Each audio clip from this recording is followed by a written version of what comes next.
इस कहानी की शुरुआत में हम एक साइंटिस्ट को देखते हैं जो अपनी लैब में डिफरेंट टाइप्स के पपेट को बनाता है। वो उन पपेट्स को बनाने के लिए कुछ रोबोट्स के पार्ट यूज करता है और फिर वो उस पपेट को एक वायर से अटैच करके वहीं पे लटका देता है और साथ ही उस पपेट को वो एक गैजेट से कनेक्ट करता है जिससे उस गैजेट में रोशनी होती है और तभी वो पपेट जिस रस्सी से लटका हुआ था वो अचानक से टूट कर नीचे गिर जाती है। लेकिन अब वो पपेट एक इंसान की तरह ही मूवमेंट कर पा रहा था और वो ये देखकर पूरी तरह से हैरान था। तभी उसे नीचे वहाँ पे वो साइंटिस्ट गिरा हुआ दिखाई देता है। इसके बाद वो पपेट वहाँ से भागने के लिए खिड़की से जाने की सोचता है, लेकिन वो जिस जगह पे था वहाँ पर से वो कूद नहीं सकता था और साथ ही वहाँ की धरती भी बुरी तरह से डिस्ट्रॉय हो चुकी थी। इसीलिए वो सीढ़ियों से नीचे आता है तो उसे वहाँ पे अपने जैसा ही एक और पपेट दिखाई देता है जो पपेट नंबर 2 था और जिसे हम स्टार्टिंग से देख रहे हैं वो पपेट नंबर 9 होता है। अब नंबर 2 उससे बात करने की कोशिश करता है लेकिन नंबर 9 कुछ बोल नहीं पा रहा था। इसीलिए नंबर 2 आकर उसे चेक करता है तो उसे पता चलता है कि नंबर 9 के अंदर कम्युनिकेशन वाला गैजेट गायब है। इसीलिए वो उसे अपने साथ ले जाता है और उसके अंदर कम्युनिकेशन करने वाला गैजेट फिट करता है जिससे नंबर 9 बोलने लगता है। तभी उन दोनों को वहाँ पर किसी के आने का पता चलता है, इसीलिए नंबर 2 नंबर 9 को छुपने को कहता है और तभी वहाँ पर एक बड़ा सा स्केलेटन रोबोट आता है और वो नंबर 2 को मारने लगता है।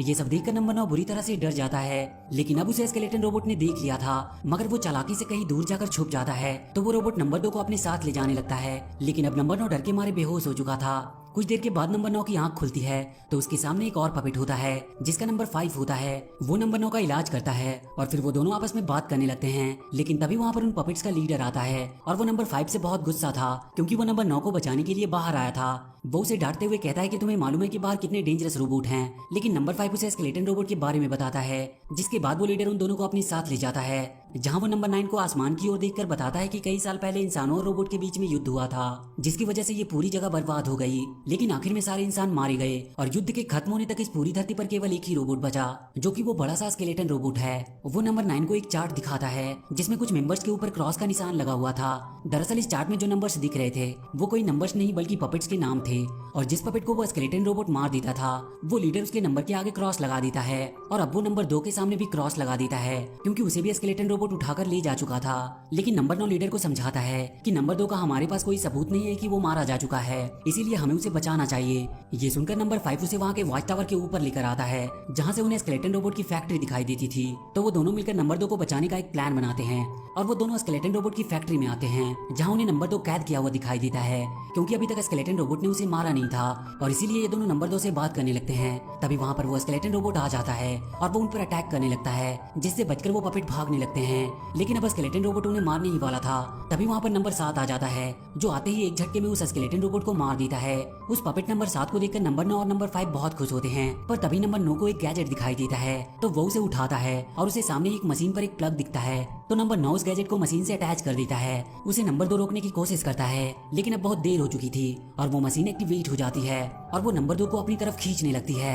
नंबर 9 ये देखकर काफी दुखी होता है। अब जैसे ही वो मशीन नंबर 2 की सोल को एब्जॉर्ब करती है तो वो पूरी तरह से रोबोट में बदल जाती है और फिर वो उन पपेट्स पर ही अटैक करने लगता है तो वो तीनों अपनी जान बचाकर वहाँ से भागने लगते हैं। लेकिन तभी पपेट नंबर 7 एक जगह पर आकर लटक जाता है और उसे रोबोट मारने ही वाला होता है, पर तभी नंबर 9 और नंबर 5 उसका ध्यान अपनी ओर खींचते हैं जिससे नंबर 7 की जान बच जाती है और अब वो तीनों उस रोबोट से बचकर वहाँ से बाहर आकर कहीं छुप जाते हैं। लेकिन नंबर 5 अब नंबर 9 पे काफी गुस्सा होता है क्योंकि उसकी लापरवाही की वजह से ही नंबर 2 मारा गया और वो रोबोट भी एक्टिवेट हो गया। लेकिन नंबर 7 उन दोनों को समझाकर वहाँ से ले जाता है। इधर फैक्ट्री में उस रोबोट ने अपने जैसा ही एक और रोबोट बनाया था जो कि उड़ भी सकता था। आगे हम उन तीनों को एक लाइब्रेरी में देखते हैं। तभी वहाँ पर 2 ट्विंस रोबोट्स आते हैं और वो उन तीनों को अपने साथ लेकर एक कमरे में जाते हैं जहाँ वो ट्विंस उन तीनों को फ्लैशबैक में दिखाते हैं जिसमें साफ साफ दिखाई दे रहा था कि इंसानों ने रोबोट्स को अपने फायदे के लिए बनाया था। लेकिन रोबोट्स ज्यादा इंटेलिजेंट होने की वजह से वो इंसानों पर राज करना चाहते थे, इसीलिए इंसानों और रोबोट्स के बीच में युद्ध शुरू हो गया था। ये सब देखकर नंबर 9 पूरी तरह से हैरान था। अब वो एक ड्राइंग बनाता है जिसे देखकर नंबर 5 कहता है कि ऐसी ड्राइंग हमारा एक दोस्त भी बनाता है तो उन्हें उस ड्राइंग का कुछ कनेक्शन लगता है। लेकिन अब वो वापस लीडर के पास जा नहीं सकते थे क्योंकि अब वो बाहर जो आ गए थे और लीडर इसकी परमिशन कभी नहीं देता था। मगर नंबर 9 कहता है कि हमें लीडर के पास जाना चाहिए जिससे हमें पता चल सकता है कि इस ड्राइंग का स्केलेटन रोबोट के साथ क्या कनेक्शन है। अब वो लीडर के पास आते हैं जहाँ उन्हें उसका बॉडीगार्ड पकड़ लेता है और इसके बाद वो लीडर उन पे काफी गुस्सा करता है और वो नंबर 9 को ब्लेम करते हुए कहता है कि जब से वो यहाँ पर आया है उन पपेट्स पर मुसीबत ही आ रही है। पर तभी वहाँ पर पपेट नंबर 6 आता है जिसके हाथ में सेम वही ड्राइंग थी जो पपेट नंबर 9 ने बनाई बनाई थी। अब ये दोनों उस ड्राइंग को देख ही रहे होते हैं कि तभी उनके लीडर का बॉडीगार्ड उन दोनों का सामान छीन कर फेंक देता है। लेकिन तभी वहाँ पर उस रोबोट का बनाया हुआ उड़ने वाला रोबोट आता है, जिससे वो बॉडीगार्ड लड़ने लगता है। मगर वो रोबोट कुछ ज्यादा ही पावरफुल था, इसीलिए वो बॉडीगार्ड पर भारी पड़ता है। तो उन पपेट्स को अपनी जान बचाने के लिए वहाँ से भागना पड़ता है। लेकिन उड़ने वाला रोबोट उनका पीछा करता है, पर वो पपेट किसी तरह मिलकर उस रोबोट को मार देते हैं। मगर उस रोबोट ने उनकी जगह का काफी नुकसान किया था और उस पूरे जगह पर अब आग लग चुकी थी। ये सब देखकर वो पपेट्स काफी दुखी थे, क्योंकि उनके पास रहने के लिए एक ही जगह थी जो अब जलकर राख हो गई थी। लेकिन वो कुछ देर सोचने के बाद उन ट्विंस की लाइब्रेरी में जाने लगते हैं। वहीं फैक्ट्री में वो रोबोट अपने उड़ने वाले रोबोट की हालत देखकर दुखी होता है। तभी उसकी नजर पपेट नंबर 2 की बॉडी पर पड़ती है। इधर वो पपेट्स ट्विंस की लाइब्रेरी में पहुंच गए थे, तो पपेट नंबर 9 और 5 पपेट नंबर 6 के साथ उस ड्राइंग की बात करने लगते हैं, जिसे उनका लीडर सुन लेता है। तो वो पपेट नंबर 9 से कहता है कि अगर तुम्हें अपनी जान प्यारी है तो हमारी तरह छुप कर रहो। इसके बाद लीडर उन्हें नंबर 2 का एग्जाम्पल देते हुए कहता है कि नंबर 2 भी तुम्हारी तरह फिजूल की बातें करता रहता था और उसका अंजाम तुम लोगों ने देख ही लिया कि क्या हुआ। लेकिन यहाँ पर नंबर 9 को लीडर के ऊपर थोड़ा शक होता है और अब उसे पूरी बात समझ में आती है कि लीडर ने इसीलिए नंबर 2 को बाहर भेजा था जिससे कि वो मारा जा सके। और ये देखकर बाकी के पपेट उसकी तरह सोचना बंद करे। फिर नंबर 9 लीडर से सच उगलवाता है, तो लीडर कहता है कि उसे ऐसा इसीलिए करना पड़ा क्योंकि इससे बाकी के पपेट्स की जान बच सकती थी। ये सुन के नंबर 7 लीडर के गले पर गुस्से में अपना वेपन रखता है, तो नंबर 9 किसी तरह उसे समझाकर शांत करता है। वहीं फैक्ट्री में उस रोबोट ने नंबर 2 की बॉडी को एक मशीन में बदल दिया था और अब वो उनके लीडर के बॉडीगार्ड को हिप्नोटाइज करता है और वो लीडर को पकड़ लेता है। अब इसके बाद वो मशीन नंबर 5 और नंबर 9 को हिप्नोटाइज करने लगती है, मगर नंबर 9 उससे बचकर लीडर को छुड़ाता है और तभी वहाँ पर नंबर 7 आकर उस मशीन का सामना करने लगता है। लेकिन वो मशीन नंबर 7 को अपने साथ ले जाता है, जिसके जाते ही लीडर को होश आता है और वो उन पपेट्स को वहाँ से किसी सेफ जगह पर जाने को कहता है। लेकिन नंबर 9 अपने दोस्तों को मुसीबत में छोड़कर जाना नहीं चाहता था, इसीलिए वो लीडर को वहाँ से जाने के बजाय अपने दोस्तों को बचाने को कहता है। अब वहाँ पर नंबर 2 की बॉडी गिरी हुई थी, वो पपेट उसकी बॉडी को आखिरी विदाई देते हैं और इसके बाद वो उस रोबोट की फैक्ट्री में आते हैं, जहाँ नंबर 9 5 को कहता है कि वो अंदर जाकर नंबर 7 को बचाता है और अगर थोड़ी देर बाद वो लौटकर ना आए तो वो इस फैक्ट्री को उड़ा दे।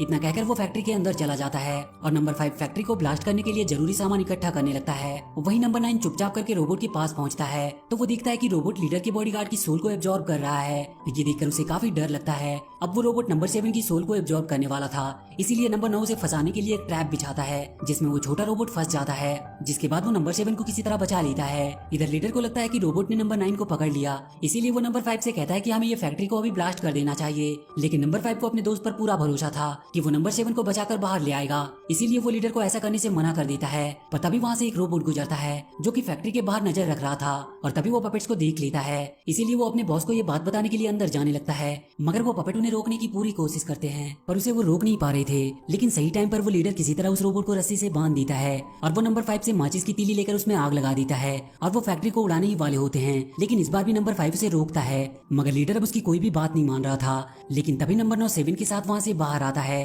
तो नंबर 5 बॉम्ब में आग लगाकर फैक्ट्री में छोड़ देता है, जिससे वहाँ पर एक बहुत बड़ा धमाका होता है और फैक्ट्री पूरी तरह से जलने लगती है, जिसे देखकर वो पपेट्स काफी खुश होते हैं। लेकिन तभी नंबर 5 फैक्ट्री की तरफ देखता है, तो उसे पता चलता है कि उस ब्लास्ट से उस रोबोट का कुछ भी नहीं हुआ और वो अब भी उनकी तरफ आ रहा था, इसीलिए वो अपने दोस्तों को ये खबर बताने के लिए उनकी तरफ भागता है। लेकिन अब रोबोट की हालत बिगड़ गई थी और उसे तुरंत ही अब एक पपेट की सोल एब्जॉर्ब करनी थी, जिससे वो ठीक हो सके। इसीलिए वो उन पपेट्स के सामने ही पपेट नंबर 5 को पकड़कर उसकी सोल एब्जॉर्ब करने लगता है।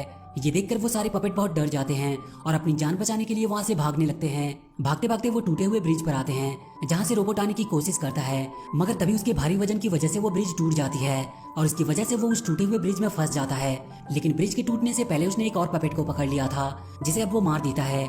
और इसके बाद नंबर 9 साइंटिस्ट के उस लैब में आता है जहाँ उसे बनाया गया था। अब उसे साइंटिस्ट के पास एक बॉक्स दिखता है जिसके ऊपर उसी के नाम का टैग लगा हुआ था, इसीलिए वो उस बॉक्स को खोलता है, जिसमें से साइंटिस्ट का होलोग्राम बाहर निकलता है, जो बताता है कि उन्होंने इंसानों की भलाई के लिए एक मशीन का आविष्कार किया था। लेकिन उसे पता था कि इस मशीन का कोई गलत फायदा भी उठा सकता है, इसीलिए उस साइंटिस्ट ने अपने सोल के 9 हिस्से करे, जिससे उसने टोटल 9 पपेट्स बनाए। और इसीलिए जब उस साइंटिस्ट ने पपेट नंबर 9 को बनाया था, जिसके तुरंत बाद ही उस साइंटिस्ट की मौत हो गई थी। फिर आगे साइंटिस्ट का होलोग्राम रोबोट्स के मेन पावर के सोर्स के बारे में बताता है, जो कि एक गैजेट है जिसकी मदद से पपेट्स रोबोट को रोक सकते हैं। ये सुनकर नंबर 9 अपने दोस्तों के पास जाकर उन्हें ये सब बातें बताता है, लेकिन उसकी इस बात पर किसी को यकीन नहीं होता, इसीलिए नंबर 9 रोबोट के सामने चला जाता है, जिसके बाद वो रोबोट उसकी सोल को एब्जॉर्ब करने लगता है। लेकिन तभी लीडर नंबर 9 को रोबोट के सामने से हटाकर खुद अपनी जान दे देता है। पर इसी बीच नंबर 9 ने रोबोट का वो मेन पावर सोर्स वाला गैजेट निकाल लिया था और फिर वो उस गैजेट को ऑपरेट करके रोबोट की ओर करता है, जिससे उसमें एक ब्लास्ट होता है और उसी जगह पर उसकी मौत हो जाती है। और इसके बाद उस रोबोट के अंदर से अब तक उसने जितने भी सोल को एब्जॉर्ब किया था वो एक एक करके बाहर आने लगती है, जिसे देखकर नंबर 9 और 7 बहुत खुश होते हैं। फिर वो सोल आसमान में चली जाती है और तभी आसमान गरजते हैं और फिर बारिश होने लगती है, जिसकी एक एक बूंद में लाइफ होती है। मतलब अब धरती पर फिर से पहले जैसे इंसान और जानवर जिंदा होंगे। और इसी के साथ ये मूवी यहीं पर खत्म